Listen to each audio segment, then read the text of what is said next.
Hello, good morning everyone. So today in this lecture we are going to discuss some basic concepts of dual nature of radiation and matter. As we have discussed all the theory parts and solved examples and exercise part numericals from NCERT earlier in the previous lectures. So in this lecture I am going to revise all the concepts quickly, and then on the basis of those concepts we are going to discuss MCQs of this chapter. So what are the basic topics or basic points of this chapter?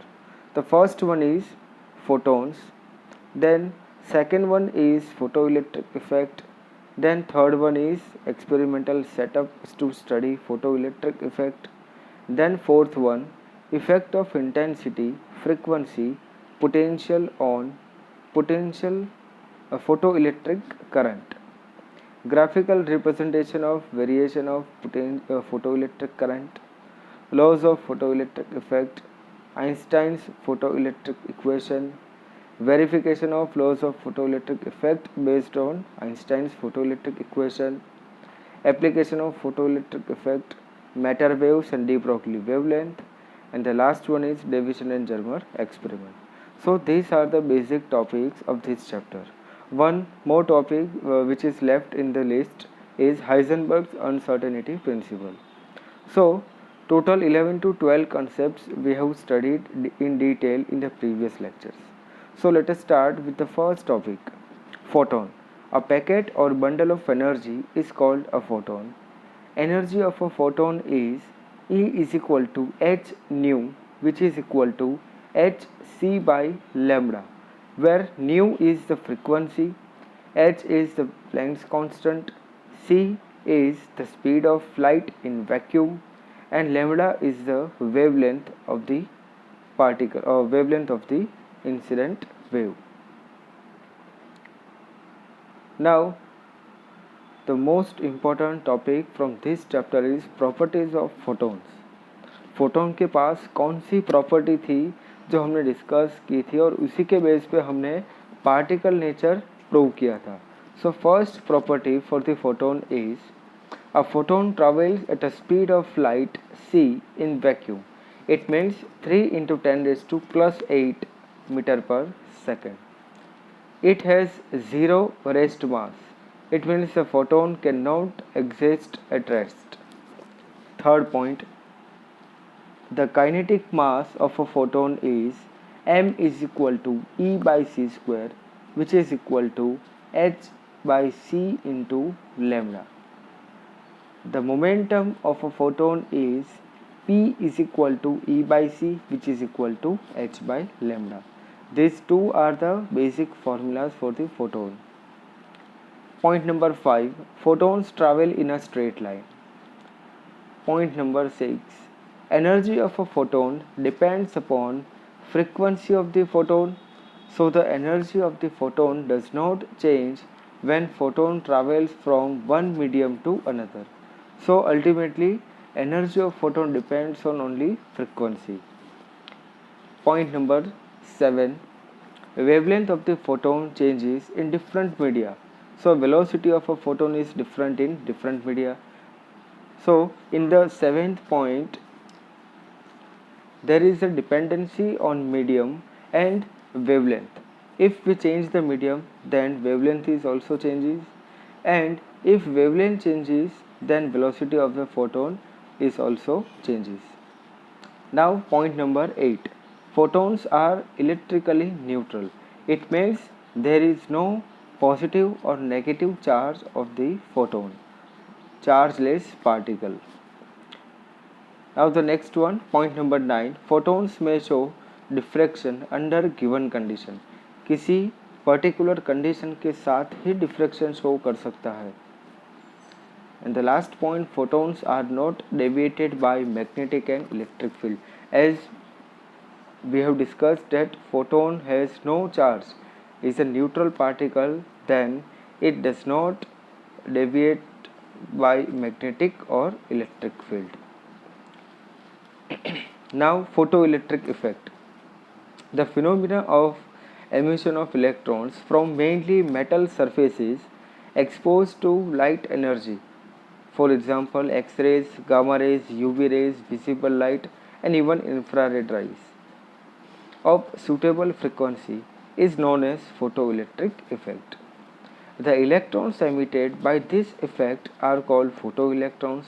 The current constituted by photoelectrons is known as photoelectric current.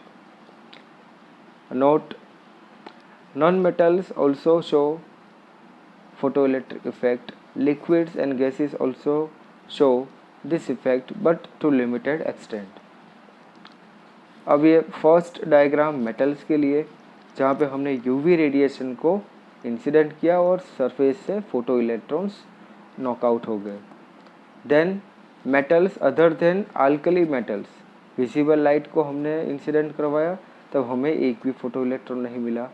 And the last one is alkali metals, visible light को incident करवाया तब उस condition में भी हमें photo electrons मिले. अब ये सारे जो पॉइंट्स जो हमने एनसीईआरटी में डिस्कस नहीं किए थे बट मे भी आपको एमसीक्यू में हेल्पफुल हो सकते हैं, इसीलिए इस पीडीएफ में ये सारी चीज़ कवर की है जो आपको एटलीस्ट आपके एंट्रेंस एग्जामिनेशन में भी यूज़फुल हो सके. Now the next one is experimental setup to study photo electric effect. अब ये पूरा सेटअप हमने ऑलरेडी स्टडी किया था. ये एक ग्लास ट्यूब, अंदर कैथोड एंड एनोड. कैथोड के ऊपर हमने यूवी लाइट इंसिडेंट की ही. अब कैथोड मीन्स जो फोटो सेंसिटिव मटेरियल से बना होगा, जिसके ऊपर हमने यूवी लाइट को इंसिडेंट करवाया. जैसे यूवी लाइट को इंसिडेंट करवाया, अगर उस लाइट से इलेक्ट्रॉन को एनर्जी गेन हुई बट ये एनर्जी उस मेटालिक मटेरियल के वर्क फंक्शन से ज़्यादा होगी, तब उस मेटल सरफेस से इलेक्ट्रॉन्स नॉकआउट होना स्टार्ट हो जाएंगे और वही electron towards positive plate, it means anode की तरफ मूव होंगे. और एनोड को इसीलिए हमने नाम दिया है कलेक्टर, जो इलेक्ट्रॉन को कलेक्ट करेगा. जितने नंबर ऑफ इलेक्ट्रॉन्स यहाँ पे कलेक्ट होंगे उतना ही हमें इस माइक्रो एम्पियर मीटर में डिफ्लेक्शन दिखेगा. सो C means metallic cathode, A means metallic anode, W means quartz window and dot जो हमने दिखाया है डायग्राम के अंदर वो फोटो इलेक्ट्रॉन है. Glass transmits only visible and infrared lights but not UV light. Quartz transmits UV light. When light of suitable frequency falls on the metallic cathode, photoelectrons are emitted. These photoelectrons are attracted towards the positive anode and hence photoelectric current is constituted. Now the first effect of intensity of incident light on photo electric current. अब photo electric current के साथ intensity का क्या relation होगा. अब हमने ये first parameter जब स्टडी किया था थियोरेटिकल लेक्चर में, तब हमने देखा था जैसे हमने लाइट की इंटेंसिटी चेंज की, इंटेंसिटी का चेंज होना इट मीन्स हमने पावर चेंज किया, उस सोर्स का वोल्टेज चेंज किया. सो जैसे हमने अलग अलग वॉट के बल्ब लगाना स्टार्ट किए, कलर सेम रहेगा, it means frequency constant but intensity change होगी. So for a fixed frequency the photoelectric current increases linearly with increase in intensity of incident light. So इसीलिए हमें ये ग्राफ स्ट्रेट लाइन मिला. Now the second one, effect of potential on photoelectric current. अब जैसे हमने इस circuit में बाहर से ये पोटेंशियल अप्लाई किया है, अब इस पोटेंशियल को अगर हमने यहाँ से स्विच ऑन कर दिया, इट मीन्स एनोड को अगर हमने मोर पॉजिटिव बनाया या फिर एनोड को हमने नेगेटिव बनाया, उस दोनों अलग अलग कंडीशन में हमें फोटो इलेक्ट्रिक करंट के अंदर क्या चेंजेस मिल सकते हैं. सो जैसे हमने एनोड को और भी पॉजिटिव बनाया, इट मीन्स वो मैक्सिमम इलेक्ट्रॉन्स को कैप्चर कलेक्ट कर सकता है. अगर उसने मैक्सिमम इलेक्ट्रॉन्स को कवर किया, इट मीन्स हमें मैक्सिमम करंट मिलेगा. इसके बाद अगर हमने और भी पोटेंशियल इंक्रीज किया, तब भी हमें एक पॉइंट के बाद करंट के अंदर इंक्रीमेंट नहीं मिलेगा. इट मीन्स हमने इनिशियली जो इंटेंसिटी का बल्ब यूज़ किया था उससे अगर हमने 100 इलेक्ट्रॉन्स यहाँ पे बाहर निकाल दिए हैं, अब ये सारे electrons due to positive anode collect हो जाएंगे, तब हमें मैक्सिमम करंट मिलेगा. अब हमारे पास 100 से ऊपर कोई फोटो इलेक्ट्रॉन्स नहीं होगा, सो एवरी टाइम हमें सिर्फ 100 इलेक्ट्रॉन से ही करंट मिलेगा। इट मीन्स हमने और भी पोटेंशियल इंक्रीज किया, फिर भी नंबर ऑफ फोटो इलेक्ट्रॉन्स तो इंक्रीज नहीं हुए, बिकॉज हमारा इंटेंसिटी, हमारा बल्ब कांस्टेंट है। 100 वॉट का अगर बल्ब यूज़ किया है तो हमने वॉटेज उसका कांस्टेंट ही रखा है। इसलिए हमने क्या देखा यहाँ पे कि जितने इलेक्ट्रॉन्स मैक्सिमम यहाँ से नॉकआउट हो सकते हैं, उतने ही इलेक्ट्रॉन यहाँ पे मैक्सिमम कलेक्ट हो सकते हैं। इट मीन्स हमें मैक्सिमम करंट मिलेगा। इसके बाद हमने फर्दर पोटेंशियल इंक्रीज किया, फिर भी हमें करंट के अंदर कोई चेंजेस नहीं मिलेगा। इट मीन्स कि फर्दर पोटेंशियल के साथ करंट कांस्टेंट हो जाएगा। इट मीन्स उसको नाम दिया है saturation current. So different intensity के लिए स्टार्टिंग में हमें एक मैक्सिमम करंट मिलेगा, इसके बाद उस करंट की वैल्यू कांस्टेंट हो जाएगी। सो इसीलिए उसको सैचुरेशन करंट कहा है।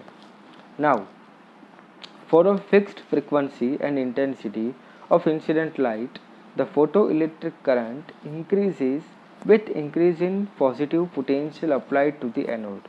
When all the photoelectrons reach the plate A, current becomes maximum and is known as saturation current. When the potential is decreased, the current decreases but does not become zero at zero potential. This shows that even in the absence of accelerating potential, a few photoelectrons manage to reach the plate on their own due to their kinetic energy. When negative potential is applied to the plate A with respect to C, photoelectric current becomes zero at a particular value of negative potential, which is called stopping potential or cut off potential. So अगर हमने इस potential को negative करना start किया, negative zero potential पे भी, मतलब zero potential पे भी हमें करंट की वैल्यू ज़ीरो नहीं मिलेगी। इट मीन्स कि अगर हमने बाहर से इस बैटरी को, इस पोटेंशियल को अप्लाई नहीं किया, ना उसको पॉजिटिव पोटेंशियल दिया ना उसको नेगेटिव, मतलब हमने स्विच ऑफ रखी, तब उस कंडीशन भी इस कंडीशन में भी काफ़ी इलेक्ट्रॉन्स ऐसे होंगे जो एनोड की तरफ जाएंगे।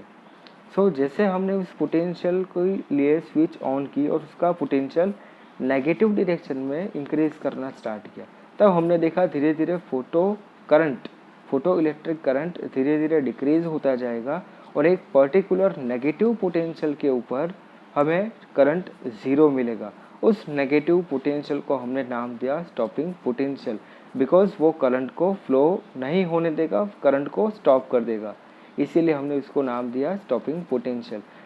और दूसरा भी एक रीज़न बोल सकते हैं हम कि उसी पोटेंशियल की वजह से हमने इलेक्ट्रॉन्स को स्टॉप कर दिया एनोड की तरफ जाते हुए। सो उसके बाद अब एक भी इलेक्ट्रॉन एनोड वाली प्लेट के ऊपर सेट नहीं हो पाएगा, कलेक्ट नहीं हो पाएगा। सो इसको हमने नाम दिया है stopping potential. Now point number 3, effect of frequency of incident light on photo electric effect. अब फ्रीक्वेंसी का फोटो इलेक्ट्रिक करंट के साथ क्या रिलेशन हो सकता है? अगर हमने फ्रीक्वेंसी चेंज की, इट मीन्स हमने अलग अलग कलर के बल्ब यूज़ करना स्टार्ट किया। अगर हमने पहले green bulb with 100 what use किया, इसके बाद हमने येलो बल्ब विथ 100 वॉट, उसके बाद red bulb with 100 what. So wattage हमने सेम रखा, it means power same, it means intensity constant, but frequency हमने चेंज की। तब फोटो इलेक्ट्रिक करंट में क्या चेंजेस होगा? For a fixed intensity of incident light, the photo electric current does not depend on the frequency of the incident light, because the photoelectric current simply depends on the number of photoelectrons emitted and in turn to the number of photons incident and on the energy of photons. So energy of photons के ऊपर photoelectric current depend करेगा। Now the fourth point is effect of frequency of incident light on stopping potential. अब stopping potential पे frequency का क्या relation हो सकता है? For a fixed intensity of incident light, the photoelectric current increases and is saturated with increase in positive potential applied to the anode. अब हमने ये वाला ग्राफ देखा था, जैसे हमने बाहर से पॉजिटिव पोटेंशियल देना स्टार्ट किया, हमने देखा इनिशियली करंट की वैल्यू इंक्रीज होगी, इसके बाद करंट सैचुरेट हो जाएगा। बट इस कंडीशन में हमने फ्रीक्वेंसी चेंज की है, इंटेंसिटी हमारी कांस्टेंट है। Second point, However, the saturation current is same for different frequencies of the incident light. But हमने क्या देखा कि अलग अलग फ्रिक्वेंसी के लिए बट सैचुरेशन करंट हमारा फिक्स हो जाएगा. So, when potential is decreased and taken below zero, photoelectric current decreases to zero, but at different stopping potentials for different frequencies. और यहाँ पे हमने सेकेंड पार्ट में सबसे इम्पोर्टेंट रिजल्ट मिला. अलग अलग फ्रिक्वेंसी के साथ हमें स्टॉपिंग पोटेंशियल डिफरेंट मिला. इट मीन्स कि अगर हमने न्यू 1 फ्रिक्वेंसी अप्लाई की, सैचुरेशन करंट हमें मिलेगा I. अगर हमने न्यू 2 फ्रिक्वेंसी अप्लाई की तब हमें सैचुरेशन करंट अगेन मिलेगा I. बट उस दोनों कंडीशन में हमें stopping potential V01 and V02 different मिलेंगे. इट मीन्स फ्रिक्वेंसी के साथ स्टॉपिंग पोटेंशियल चेंज हो जाएगा. अगर स्टॉपिंग पोटेंशियल चेंज होगा इसका मतलब होगा हमने इलेक्ट्रॉन की एनर्जी को कंट्रोल किया. इट मीन्स इलेक्ट्रॉन की काइनेटिक एनर्जी का डायरेक्ट रिलेशन होगा फ्रिक्वेंसी के साथ. बट हमने एनर्जी को इंटेंसिटी के साथ चेंज नहीं कर सकते बिकॉज हमने फर्स्ट ग्राफ देखा जहाँ पे हमें स्टॉपिंग पोटेंशियल सबके लिए सेम मिलेगा Vs. सो इंटेंसिटी चेंज की बट स्टॉपिंग पोटेंशियल कांस्टेंट हो गया. Stopping potential constant it means कि इलेक्ट्रॉन की काइनेटिक एनर्जी कांस्टेंट है. बट ये फोर्थ पॉइंट में हमने देखा कि अगर हमने इंटेंसिटी कांस्टेंट रखी सैचुरेशन करंट हमारा सेम मिलेगा. अगर फ्रिक्वेंसी चेंज की तो स्टॉपिंग पोटेंशियल चेंज हो जाएगा. अगर स्टॉपिंग पोटेंशियल चेंज होगा इट मीन्स कि काइनेटिक एनर्जी चेंज हो जाएगी. The last point, higher the frequency, higher the stopping potential. It means stopping potential is directly proportional to frequency. Now, point number 5, threshold frequency. The graph between stopping potential and frequency does not pass through the origin. It shows that there is a minimum value of frequency called threshold frequency, below which photoelectric emission is not possible. However, high the intensity of incident light may be. It depends on the nature of the metal emitting photoelectrons. So ये सबसे important concept था threshold frequency. जब तक हम इतनी frequency की light incident नहीं करेंगे तब तक उस मेटालिक सरफेस से फोटो इलेक्ट्रॉन का एमिशन स्टार्ट नहीं होगा. इसीलिए हमने इस ग्राफ में देखा कि ज़ीरो से ग्राफ नहीं स्टार्ट होगा. हमने एक पर्टिकुलर फ्रीक्वेंसी जैसे अप्लाई की उसके बाद हमें स्टॉपिंग पोटेंशियल की वैल्यू मिली, फोटो इलेक्ट्रॉन्स मिलेंगे. सो थ्रेशोल्ड फ्रीक्वेंसी का मतलब हो जाएगा minimum frequency required to emit photo electron from the metallic surface. Now laws of photo electric emission. ये सारे पॉइंट्स इंपॉर्टेंट है. For a given substance there is a minimum value of frequency of incident light called threshold frequency below which no photo electric emission is possible. However, the intensity of incident light may be. अब intensity हमने जितनी भी change कर ली but अगर इसकी frequency threshold frequency से ज़्यादा नहीं होगी तब वो किसी भी मेटालिक सरफेस से इलेक्ट्रॉन्स एमिट नहीं कर सकता. Second point, the number of photoelectrons emitted per second. It means photoelectric current is directly proportional to the intensity of incident light provided the frequency is above the threshold frequency. तो ये second point MCQ के लिए most important. Number of photoelectrons emitted per second. It means photoelectric current किस पे dependent होगा, directly proportional to intensity of incident light. But condition क्या होगी, threshold frequency से ज़्यादा फ्रीक्वेंसी होगी उस लाइट की.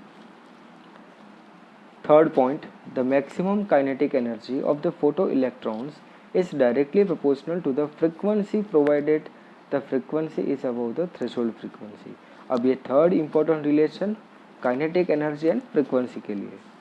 Now fourth point, the maximum kinetic energy of the photo electrons is independent of the intensity of incident light. अब ये maximum kinetic energy intensity से इंडिपेंडेंट होगी.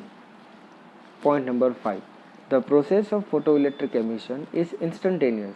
It means as soon as the photon of suitable frequency falls on the substance, it emits photoelectron. So ऐसा नहीं होगा कि अगर हमने 100 वॉट की लाइट ग्रीन कलर का बल्ब उसके ऊपर इंसिडेंट किया, अगर हमने देखा कि उसकी फ्रिक्वेंसी थ्रेशोल्ड फ्रिक्वेंसी से कम होगी, हमने 15 minutes, 20 minutes, 30 minutes, 1 hour, 2 hour, 5 hours तक अगर हम लाइट इंसिडेंट करते रहेंगे बट वहाँ से एक भी फोटो इलेक्ट्रॉन एमिट नहीं होगा। बट अगर हमने वायलेट कलर की लाइट ले ली, ब्लू कलर की लाइट ले ली, जिसका वोल्टेज हमने 100 वॉट रखा बट फ्रीक्वेंसी थ्रेशोल्ड से ऊपर होगी, तो हमने देखा जैसे हमने लाइट इंसिडेंट करना स्टार्ट किया वहाँ से फोटो इलेक्ट्रॉन्स का एमिशन स्टार्ट हो जाएगा। सो ये इंस्टेंटेनियस प्रोसेस हो जाएगी और we can say spontaneous also. And the last point, the photoelectric emission is 1 to 1. It means for every photon of suitable frequency, 1 electron is emitted. So ये एक important point था, 1 to 1 process. Now Einstein's photoelectric equation. When a photon of energy h nu falls on a metal surface, the energy of the photon is absorbed by the electron and is used in two ways.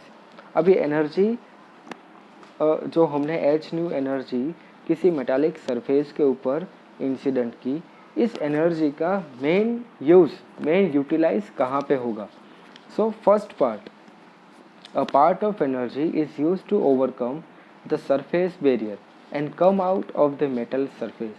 This part of the energy is called work function. अब अगर हमने h new जितनी energy किसी metallic surface के ऊपर incident की, उस energy का एक पार्ट वर्क फंक्शन को ओवरकम करने में यूज हो जाएगा और बाकी का पार्ट कहाँ पे जाएगा? Second point, the remaining part of the energy is used in giving a velocity v to the emitted photoelectron. This is equal to the maximum kinetic energy of the photoelectrons, half mv square max, where m is mass of the photoelectron. So अब इस equation, इस दोनों part के according हमारे पास equation क्या बनेगी?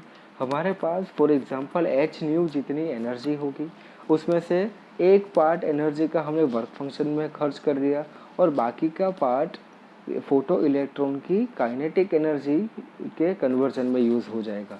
सो h nu is equal to 5 plus half m v square max and h nu is equal to h nu nought plus half m v square max. Therefore half m v square max is equal to h nu minus nu nought. So ये हमारी Einstein photoelectric equation होगी. अब next, verification of laws of photo electric emission based on Einstein photoelectric equation. ये हमारे standard equation. Point number 1, if nu is less than nu nought then half m v square max is negative which is not possible. Therefore for photo electric emission to take place nu must be greater to mu nought. So ये एक important condition होगी. अगर photo electric emission successfully होगा तो इसके लिए इस equation के अकॉर्डिंग ये कंडीशन कंपलसरी होगी कि इंसिडेंट फ्रीक्वेंसी थ्रेशोल्ड फ्रीक्वेंसी से ज़्यादा होनी चाहिए. Point number 2, since one photon emits one electron so the number of electrons emitted per second is directly proportional to the intensity of incident light. अब second point में हमें क्या बताया? One photon emits one electron. अगर एक photon एक electron को emit करेगा so the number of photoelectrons emitted per second is directly proportional to the intensity of the incident light. It means intensity of incident light के ऊपर depend करेगा number of photoelectrons. It means number of photoelectrons per second and which is equal to photoelectric current. Now point number 3. It is clear that half mv square max is directly proportional to frequency as h and nu naught are constant. This shows that kinetic energy of the photoelectrons is directly proportional to the frequency of the incident light. ये third point हमने already experimentally prove किया था और इसके लिए हमने graph भी देखा कि अगर हमने फ्रीक्वेंसी चेंज की तो हमने एवरी पॉइंट पे डिफरेंट स्टॉपिंग पोटेंशियल मिला. जितना स्टॉपिंग पोटेंशियल इंक्रीज हुआ उतनी ही हमने फ्रीक्वेंसी भी इंक्रीज की होगी. अगर स्टॉपिंग पोटेंशियल चेंज हुआ इट मीन्स काइनेटिक एनर्जी भी चेंज हुई. सो फ्रीक्वेंसी का डायरेक्ट रिलेशन स्टॉपिंग पोटेंशियल के साथ और स्टॉपिंग पोटेंशियल का डायरेक्ट रिलेशन होगा half m v square max. It means kinetic energy के साथ. Point number 4, photo electric emission is due to collision between a photon and an electron. As such there can not be any significant time lag between the incidence of photon and emission of photoelectron. It means the process is instantaneous. It is found that delay is only 10⁻⁻8 second. इतने छोटे time leg के between ये process होने वाली है. मतलब जैसे ही उस फोटोन के पास इनफ एनर्जी होगी वो वहाँ से इलेक्ट्रॉन को नॉकआउट कर देगा. So the process is instantaneous. Now the next point, application of photo electric effect. अब ये हमने एक्चुअली हमारे एनसीईआरटी में ये टॉपिक नहीं था, सिर्फ आपको ये इन्फॉर्मेशन के लिए ये पॉइंट सारे ऐड किए हैं. First one, automatic fire alarm. Second point, automatic burglar alarm. Third point, scanners in television transmission. Fourth one, reproduction of sound in cinema film. Number 5, in paper industry to measure the thickness of paper. Number 6, to locate flaws or holes in the finished goods. Seventh one, in astronomy. Eighth one, to determine opacity of solids and liquids. Number 9, automatic switching of street lights. Number 10, to control the temperature of furnace. Number 11, photometry. Number 12, beautymeter to measure the fair complexion of skin. 13 number, light meters used in cinema industry to check the light. 14 number, photoelectric sorting. Number 15, photo counting. Number 16, meteorology. Now, dual nature of radiation matter, wave theory. अब wave theory के अंदर हमने de Broglie wavelength का use किया था और इससे हमने इलेक्ट्रॉन के लिए वेव नेचर प्रूव किया था. Wave theory of electromagnetic radiations explain the phenomena of interference, diffraction and polarisation. जैसे हमने वेव थियोरी स्टडी की थी, वेव थियोरी से हमने अलग अलग फिनोमिना भी प्रूव करके दिखाया. For example interference, diffraction and polarisation. But उसी वेव थियोरी से अगर फोटो इलेक्ट्रिक इफेक्ट एक्सप्लेन कर पाते हम, तब हमें ये पता चलता कि वेव थियोरी उस मोमेंट पे रॉन्ग प्रूव नहीं होती. बट वेव थियोरी से हम फोटो इलेक्ट्रिक इफेक्ट को एक्सप्लेन नहीं कर पाए. सो अगर वेव थियोरी की बात करेंगे हम, तो वेव थियोरी के हमने सारे बेसिक पैरामीटर्स हमने स्टडी किए थे. फॉर एग्जांपल अगर हमने एम्पलीट्यूड इंक्रीज़ किया तो एम्पलीट्यूड के साथ एनर्जी इंक्रीज़ हो जाएगी, इट मीन्स इंटेंसिटी इंक्रीज़ हो जाएगी. बट हमने फोटो इलेक्ट्रिक इफेक्ट में ये देखा, हमने एम्पलीट्यूड चेंज किया, इंटेंसिटी चेंज की, फिर भी एनर्जी चेंज नहीं हुई. इट मीन्स कि वेव थियोरी से हम कहीं ना कहीं फोटो इलेक्ट्रिक इफेक्ट को एक्सप्लेन नहीं कर पाए. सो उस मोमेंट पे वेव थियोरी फेल हो गई.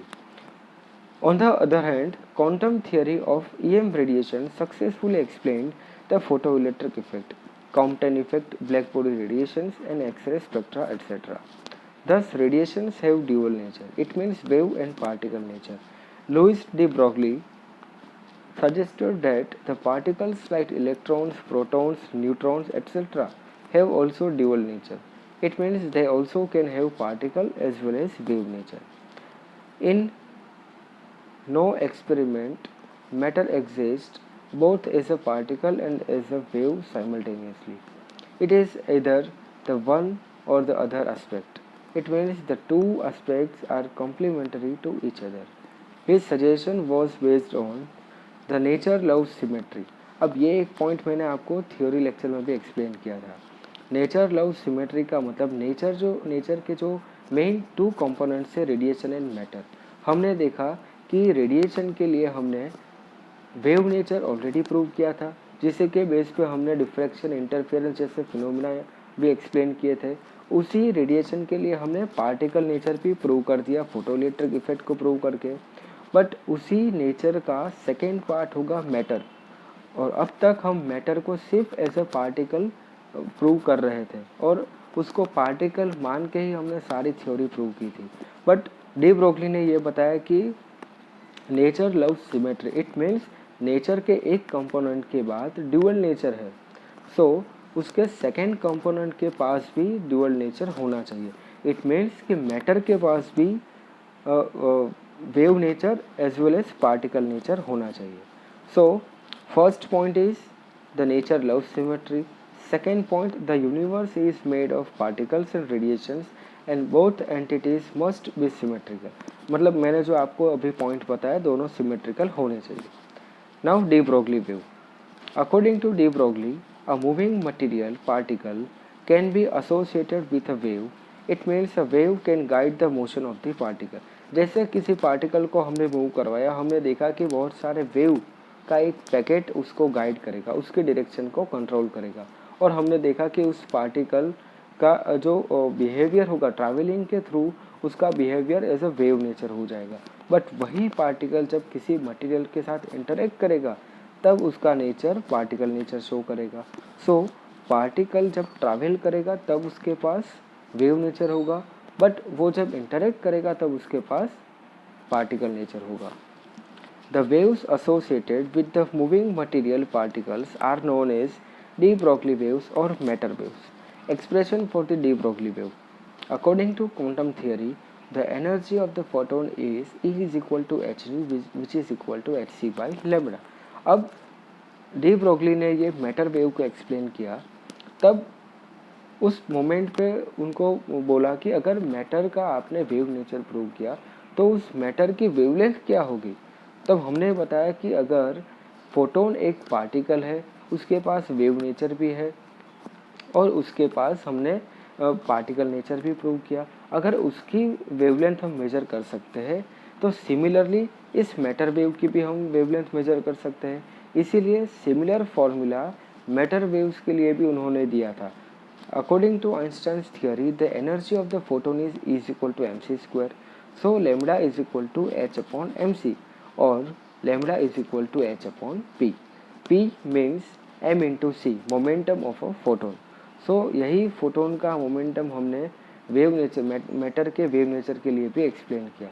If instead of a photon we have a material particle of mass m moving with velocity v, then the equation becomes lambda is equal to h upon mv, which is the expression for the de Broglie wavelength. Conclusion. First one, de Broglie wavelength is inversely proportional to the velocity of the particle. If the particle moves faster, then the wavelength will be smaller and vice versa. Then point number 2, if the particle is at rest, then the de Broglie wavelength is infinite. Such a wave cannot be visualized. ये भी हमने एक point देखा था, जब हमने किसी particle के लिए मान लिया कि उसके वो पार्टिकल रेस्ट पे है, तब हमने मान लिया उसकी वेवलेंथ तो इनफाइनाइट हो जाएगी, because v is equal to 0. और इस फॉर्मूला के बेस पे हम क्या बता सकते हैं कि अगर वेलोसिटी 0 होगी तो lambda is equal to 1/0, which is equal to infinite हो जाएगा. तब हम उस पार्टिकल को विजुलाइज नहीं कर सकते, उस वेव को विजुलाइज नहीं कर सकते. Point number 3, de Broglie wavelength is inversely proportional to the mass of the particle. The wavelength associated with a heavier particle is smaller than that with a lighter particle. यही चीज़ हमने एक simple example से भी prove किया था. अगर हमने electron के लिए de Broglie वेवलेंथ मेजर की, तब हमें वो वेवलेंथ 10⁻⁻10 की रेंज में मिली. बट अगर हमने वही वेवलेंथ किसी फुटबॉल के लिए, किसी मैसिव पार्टिकल के लिए फाइंड आउट की, तब हमें उसकी वेवलेंथ किस हायर रेंज में मिली. तब इस दोनों से हम ये चीज़ प्रूव कर सकते हैं कि इलेक्ट्रॉन जब मूव होगा तब हम उसका वेव नेचर क्लियरली ऑब्जर्व कर सकते हैं. बट जब भी हम किसी ऑब्जेक्ट को सिंपली थ्रो करेंगे तब हमें वो ऑब्जेक्ट ऑलवेज स्ट्रेट लाइन में मोशन करता दिखेगा. बट ऑलरेडी उसके पास कोई ना कोई वेवलेंथ होगी, बट वो क्रेस्ट एंड ट्रफ का पार्ट जो होता है वेव नेचर का, वो हमें शो नहीं कर पाता, बिकॉज उसकी वेवलेंथ इतनी हायर रेंज में होती है, लोअर रेंज में होती है, because lambda is equal to h upon m into v. Mass higher होगा तो वेवलेंथ छोटी हो जाएगी. सो हमने इलेक्ट्रॉन के लिए ये चीज़ प्रूव की थी कि इलेक्ट्रॉन का मास 10⁻31, तो लैम्डा की वैल्यू हमारे पास किसी ऐसे रेंज में आएगी जिसको हम easily wave nature crest and trough के फॉर्म में मूव करते ऑब्जर्व कर सकते हैं. बट किसी मैसिव पार्टिकल को, फॉर एग्जांपल हमने किसी स्टोन को, किसी पत्थर को अगर हमने थ्रो किया, तब हमें वो ऑब्जेक्ट वेव की तरह मूव करता नहीं दिखेगा, बिकॉज उसका मास हैवी होगा कंपेयर टू स्मॉलर पार्टिकल. तब हमें उस पार्टिकल के वेवलेंथ बहुत ही छोटी मिलेगी. Now fourth point, de Broglie wavelength is independent of the charge of the particle. Matter waves like electromagnetic waves can travel in vacuum and hence they are not mechanical waves. अब mechanical waves का मतलब क्या होगा, जिसको medium की requirement नहीं होगी, but non mechanical waves को मीडियम की रिक्वायरमेंट होगी. So matter waves are not electromagnetic waves because they are not produced by accelerated charges. और एक पॉइंट करेक्ट करेंगे हम यहाँ पे, मैकेनिकल्स वेव. अब देखो ये पॉइंट अगेन मैं रीड करता हूँ. Matter waves like electromagnetic waves can travel in vacuum and hence they are not mechanical waves. So ये इलेक्ट्रोमैग्नेटिक वेव्स मैकेनिकल्स वेव नहीं होंगे. मैकेनिकल वेव्स इट मीन्स जिसको मीडियम की रिक्वायरमेंट होगी, बट नॉन मैकेनिकल वेव्स जिसको medium की requirement नहीं होगी. So electromagnetic waves can travel in space as well as in the atmosphere of the earth. Now the last point, matter waves are probability waves, amplitude of which gives the probability of existence of the particle at that point. Now the most important experiment, Davison and German experiment. ये पूरा setup हमने already study भी किया था. A beam of electrons emitted by the electron gun is made to fall on nickel crystal cut along cubical axis at a particular angle. The scattered beam of electrons is received by the detector, which can be rotated at any angle. The energy of the incident beam of electrons can be varied by changing the applied voltage to the electron gun. Intensity of scattered beam of electrons is found to be maximum when angle of scattering is 50 degree and the accelerating potential is 54 volt. ये सबसे important result था. अब इसी diagram से हमने theta plus 50 degree plus theta is equal to 180 degree, मतलब ये 180 degree का हमने कंसेप्ट देखा और वहाँ से हमें थीटा की वैल्यू मिली 65 डिग्री. इसी 65 डिग्री एंगल को हमने नाम दिया है glancing angle. Now for nickel crystal lattice spacing d is equal to 0.91 angstrom. इसी चीज़ को अगर हमने एक्सपेरिमेंटली प्रूव किया है तो अगर हमारे पास ब्रेग्स इक्वेशन है, मैथमेटिकली भी इसको प्रूव कर सकते हैं. For the first principle maximum n is equal to 1 और डिफ्रैक्शन पैटर्न के लिए हमारे पास ब्रेग्स इक्वेशन है 2d sine theta is equal to n lambda. So इसी वैल्यू को हम लोग यहाँ पे सब्स्टिट्यूट करेंगे, लैम्बडा की वैल्यू फाइंड आउट करेंगे तो लैम्बडा मिलेगा हमें 1.65 एंगस्ट्रॉम. और इसी चीज़ को हमने एक्सपेरिमेंटली भी मेजर किया, तब भी हमने वेवलेंथ की वैल्यू 1.66 एंगस्ट्रॉम के अराउंड मिली. इट मीन्स कि हमने जिस पार्टिकल को इंसिडेंट करवाया वो इलेक्ट्रॉन पार्टिकल के पास वेवलेंथ होगी. इट मीन्स यहाँ से प्रूव होगा wave nature of the electron. So second जो कंपोनेंट है नेचर का, रेडिएशन एंड मैटर से, रेडिएशन के पास ड्यूअल नेचर पॉसिबल हो गया था फोटोइलेक्ट्रिक इफेक्ट से. अब सेकेंड थिंग, मैटर के लिए भी हमने वेव नेचर प्रूव कर दिया. इट मीन्स कि ड्यूअल नेचर पॉसिबल है. ये चारों ग्राफ और हमें जो फाइनल ग्राफ मिला था डेविसन जर्मन एक्सपेरिमेंट में, phi is equal to 50 degree and intensity of scattered beam at 54 volt. बाहर से जो हमने पोटेंशियल प्रोवाइड किया था वो 54 वोल्ट. और इसी से हमारे पास एक स्टैंडर्ड इक्वेशन होगी. According to de Broglie's hypothesis, lambda is equal to h upon under root 2me into v, which is equal to 12.27 angstrom upon under root v. v means हमारा जो पोटेंशियल होगा जो हमने बाहर से प्रोवाइड किया. h it means Planck's constant, m means mass of an electron and small e means charge of an electron. Intensity versus anode potential, ये हमने सिर्फ ग्राफ नॉलेज के लिए यहाँ पे दिया है और ये सारे पिक्चर्स. सो यहाँ पे हमने इस चैप्टर के सारे कंसेप्ट्स, सारे थियोरीज का रिवीजन किया. अब इसी कंसेप्ट, इसी फॉर्मूलाज के बेसिस पे हम स्टार्ट करेंगे एमसीक्यूज. आपको ये वीडियो प्रॉपरली रिपीट मोड पे भी देखना हो तो देख सकते हो, बट आपको इस वीडियो से इम्पोर्टेंट फार्मूला की लिस्ट भी बनानी होगी. इसके बाद हम लेक्चर के अंदर एमसीक्यू स्टार्ट करेंगे. Thank you.